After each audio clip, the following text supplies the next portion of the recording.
¿Sabías que si dos personas empiezan a trabajar exactamente el mismo día, pero una de ellas es capaz de aplicar una mejora de solo el 3% en el sitio adecuado todos los años, después de 10 años cobrará más del doble que la otra persona?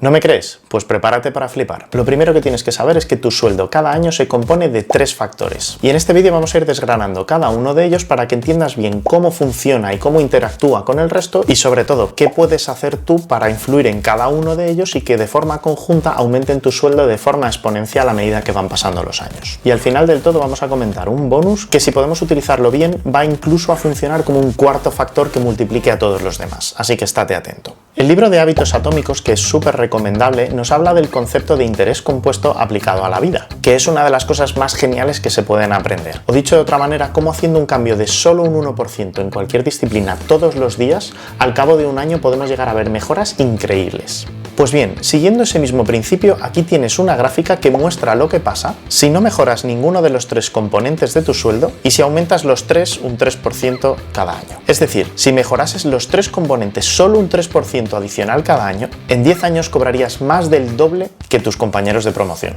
Y lo mejor de todo es que no tienes que hacer ningún esfuerzo adicional para conseguir estas mejoras. Solo tienes que saber en qué consiste y qué tipo de oportunidades son a las que tienes que estar súper atento para que cuando te pasen por delante las cojas. Así que vamos a ver en este vídeo los 3 componentes por separado, cómo interactúan entre sí y al final del todo ese bonus que te he prometido y que puede llegar a funcionar como un cuarto factor que multiplique a los demás. Armado con este conocimiento vas a poder empezar a multiplicar tu sueldo desde hoy mismo. Da igual la edad o la experiencia que tengas y da igual la empresa a la que pertenezcas o el sector en el que estés. Hola, soy Javi y soy un consultor feliz.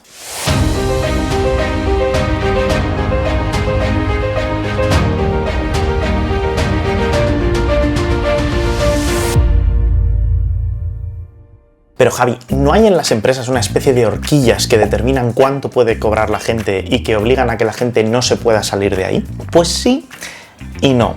Es decir, estas horquillas existen y por buen motivo. Están ahí precisamente para evitar este tipo de agravios comparativos. Pero hay 2 excepciones. Por una parte, la empresa tiene que tener recursos especiales cuando detecta un perfil en el que está muy interesada y al que va a querer contratar a cualquier precio. Pero es que una vez que todo el mundo pasa por el aro de la horquilla de la contratación, a partir de ahí empieza la carrera de cada uno. Igual que pasa en una carrera de 100 metros, donde todos empiezan a la vez, pero a medida que va pasando el tiempo, pues se van viendo cada vez más las diferencias entre los corredores. ¿Será por esto que lo llaman la carrera laboral? Pues bien, vamos con el primero de los factores que componen tu sueldo, y es el sueldo de entrada en la compañía. Su ventaja y su inconveniente principales son precisamente las 2 caras de la misma moneda, y es que solo se negocia una vez, y una vez que entras en la compañía te olvidas de él. Entonces, si lo haces bien al principio, pues ya te puedes olvidar, y si lo haces mal al principio, pues ya te puedes olvidar. ¿Qué factores influyen en este sueldo de entrada? Pues el primero son esas horquillas que veíamos antes, y es que en el mundo de la consultoría y en cada empresa particular, cada categoría está asociada a una horquilla de salarios que determina el mínimo y el máximo por el que se puede contratar a alguien en ese puesto. ¿Y podemos jugar con ellas? Pues sí. Pero solo si sabemos, 1, qué objetivos tenemos y 2, cómo podemos apalancar nuestra experiencia previa para conseguir ese objetivo que nosotros tenemos. Te pongo un par de ejemplos. Si lo único que queremos es ganar más dinero, ahí lo que más nos va a interesar va a estar en el tope de arriba de una categoría lo más baja posible. Es decir, que a mí me interesaría más entrar en el tope de sueldo para Senior 1, por ejemplo, que en la parte baja de la horquilla de Senior 2, si con las 2 pudiera tener el mismo sueldo exactamente. Además de que, lógicamente, en Senior 1 me van a pedir menos responsabilidades que en Senior 2, lo cual hace mi trabajo más fácil y, por tanto, mi sueldo más rentable, pues es que encima tenemos por delante más años para seguir multiplicando ese sueldo. Con lo cual, al final, la cantidad de dinero que cobraremos para cuando lleguemos a Manager o para cuando lleguemos a Senior Manager, pues va a ser mayor que si hubiéramos entrado en una categoría superior. Ahora, el ejemplo opuesto. Que yo entro en una empresa de consultoría y mi único objetivo es llegar a tener bastante categoría para poder mudarme y dar un salto cuanto antes a un cliente final. Pues ahí lo que me va a interesar es entrar en la categoría más alta que yo pueda entrar, independientemente del sueldo, porque lo que yo voy a buscar es que pasen el menor número de años posible, por ejemplo, hasta que llegue a Manager y en ese punto ya pueda dar el salto a una empresa optando a un sueldo que se compara con mi categoría de Manager en esta empresa. De hecho, hace algunos años iba a entrar en una empresa con una oferta de sueldo en lo más alto de la horquilla del puesto de Manager 2 y en la última fase de negociación conseguí convencerles para que me mantuvieran mantuvieran ese sueldo pero me hicieran manager 3. Y ahí es donde entra en juego lo de apalancar la experiencia que uno tiene, de tal forma que tendremos que utilizarla como factor de negociación para poder acceder en el punto que a nosotros nos convenga. En este caso que os contaba, mis 12 años de experiencia pues me vinieron muy bien para poder conseguir esa subida de una categoría sin modificar el sueldo. Ok, pues ya hemos entendido el primer factor, que es el sueldo de entrada.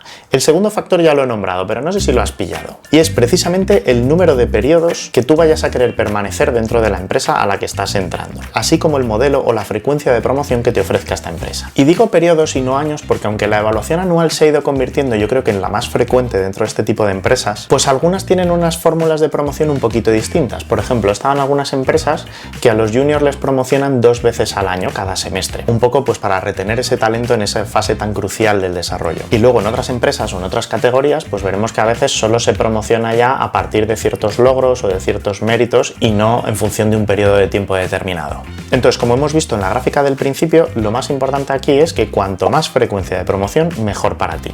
Es decir, entre dos empresas, que una te ofrece 2 subidas del 5% al año y una te ofrece una subida del 10% al año, siempre quédate con la primera. Interés compuesto. Y bien, si has llegado a este punto del vídeo y realmente crees que te estoy aportando algo de valor, te recomiendo que te suscribas para que también te lleguen otros vídeos con contenido valioso. Seguimos. Y ahora sí, vamos con el tercer componente del sueldo, que es realmente donde nosotros vamos a tener más capacidad de influencia. Porque en el primero, que era el sueldo de entrada, realmente una vez negociado ya se había acabado. Y en el segundo, que es el número de años, pues realmente ellos van pasando solos sin que nosotros hagamos mucho. Bien, pues el factor más relevante de todos ellos sería nuestra subida en cada uno de esos periodos que hemos dicho, que en función de la empresa en la que estés o a la que optes, pues puede ir desde el 1 o el 2% hasta el 12 o incluso el 15% si lo jugamos con cabeza. Pues en el porcentaje de subida anual van a intervenir otros 3 factores. El primero, y yo creo que el más conocido, es tu propio desempeño, o sea, la nota que te pone la empresa o tu responsable al final de ese periodo. Entonces, ¿es negociable el desempeño? Pues me da mucha pena decirte que no. En el momento que tú estás en tu reunión donde te están dando tu nota, en ese momento la nota que te van a poner y el porcentaje de tu subida ya están firmados con recursos humanos y metidos en los números de la empresa. Así que ya ahí poco tienes que hacer. Y esto es un poco trampa, si me preguntáis a mí. Ahora, la forma en la que sí podemos influir en nuestro desempeño, pues es a futuro, a través de compromisos con nuestro responsable. Por ejemplo, yo le puedo decir: entiendo esta evaluación que me has dado, pero a futuro me gustaría optar a algo más. ¿Podríamos trazar unos objetivos un poco más ambiciosos que podamos ir evaluando durante este periodo para poder optar a una evaluación mejor? O dicho de otra forma, si yo quiero optar a una evaluación de sobresaliente, ¿qué es todo lo que te tengo que cumplir para optar a esa evaluación? Y ojo, que esos compromisos no siempre serán gratis. De hecho, lo normal es que comporten pues un esfuerzo mayor durante ese periodo por tu parte o incluso más horas de trabajo. Eso ya que cada uno valore. Bien, el segundo factor o elemento dentro de tu subida de sueldo son los hitos de categoría que vamos cumpliendo. Y es que aunque todos los años pueden llegar a sentirse un poco parecidos entre sí, no todas las categorías son iguales. Y por cierto, te las contaba todas con sus ventajas y desventajas en este vídeo, por si aún no lo has visto. Pues bien, es que hay categorías que simplemente son más importantes que otras, porque demuestran que hemos sido capaces de completar una etapa y de cumplir un hito que es relevante para la empresa. Tu primer año como senior, tu primer año como manager, tu primer año como senior manager, suelen llevar asociadas subidas más relevantes que otros años. Y te pongo mi ejemplo. Cuando yo subí a manager, a mí me dieron una subida del 25% del sueldo que yo tenía en ese momento. Fijaos si esto es relevante. ¿Y cómo nos podemos aprovechar de esto? Pues llegar a manager llega cuando toca. Pues precisamente aprovechándonos del punto anterior, que si recordáis multiplicaba con este, y aprovechando para hacer esos objetivos un poco más ambiciosos y esos esfuerzos un poco más grandes, precisamente el año que sabemos que tocan estas subidas más relevantes. Entonces, si obtengo una evaluación de sobresaliente precisamente el año que me toca subir a manager, pues ahí es cuando vamos a ver esas subidas tan fuertes como la que os acabo de contar que me pasó a mí. Y ya por último, el tercer factor sería lo que llamamos la coyuntura. ¿Qué es la coyuntura? Pues básicamente es el conjunto de circunstancias externas a ti y a tu responsable y a tu trabajo, pero que también van a influir en tu subida de sueldo ese año. Y es que no podemos olvidarnos de que al final del día, en una empresa privada, las subidas de sueldo van a depender muy directamente de los beneficios que esta empresa tenga. Por ejemplo, un año que la empresa sea especialmente rentable y los objetivos se cumplan con creces para todo el mundo, pues va a ser muy fácil repartir muy buenas subidas de cara al año que viene. Y sin embargo, cuando nos encontramos ante una crisis grande, como pudo pasar por ejemplo con el COVID hace 3 años, pues todas las subidas de ese año se vieron drásticamente reducidas. Y dirás, ¿qué puedo hacer yo para evitar una crisis o para mejorar los beneficios a gran escala de mi empresa? empresa. Pues a ver, la verdad es que realmente no podemos hacer mucho. Pero sí que te recomiendo que conozcas esta información y que la utilices con cabeza lo mejor que puedas. Porque si un año, por lo que sea, no te pueden dar la subida que tú te mereces, al menos intenta adquirir una serie de compromisos con tu responsable o con tu equipo para que el año que viene se te puedan compensar. Y bien, ahora ya sí que hemos llegado a ese bonus que os prometí. En resumen, podríamos decir que nuestro sueldo en un momento determinado se compone del sueldo de entrada multiplicado por 1 más la subida anual y elevado al número de años que llevamos en esa empresa. Y a su vez, que la subida anual sería nuestra evaluación de desempeño por los multiplicadores adicionales al pasar ciertos hitos o categorías clave por las modificaciones que produzca la coyuntura en ese momento. Pues bien, aquí se suma ese elemento extra, que también está sujeto a la ley del interés compuesto y que por tanto también irá creciendo durante toda nuestra carrera laboral y multiplicando al resto de componentes de nuestro sueldo. Y lógicamente se trata de nuestro bonus.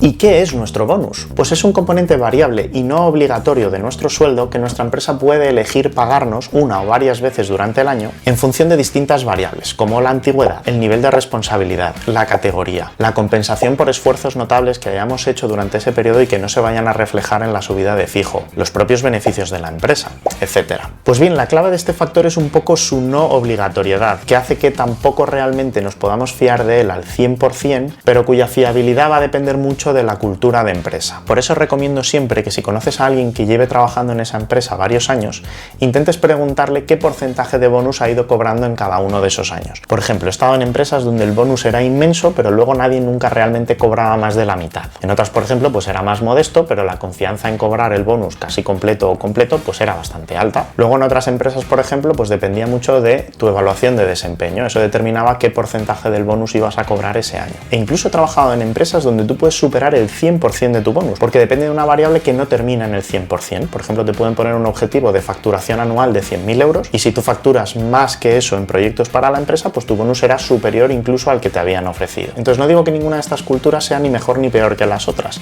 pero sí que me parece un elemento importante que hay que tener en cuenta para poder negociar. Entonces hasta aquí todos los componentes que tiene nuestro sueldo y todas las cosas que podemos hacer en cada uno de esos componentes para intentar negociarlo e impactarlo, de forma que la suma de todas ellas vaya multiplicando exponencialmente y vaya haciendo que optemos a tener el mejor sueldo posible. Y ojo que esto no es toda la historia. Como ves, muchos de los pasos que hemos ido mencionando dependen de negociaciones que tú tienes que hacer con tu responsable o con tu empresa. Así que si quieres garantizar que tu responsable pueda entrar en estas negociaciones contigo y que luego las vaya a cumplir al final de un periodo, es súper importante que construyas una gran relación con él o con ella y para eso tienes que conocer el pedazo de consejo que descubrí en este vídeo. Así que como siempre, hacer trabajo de calidad, a cobrar por él y a ser felices.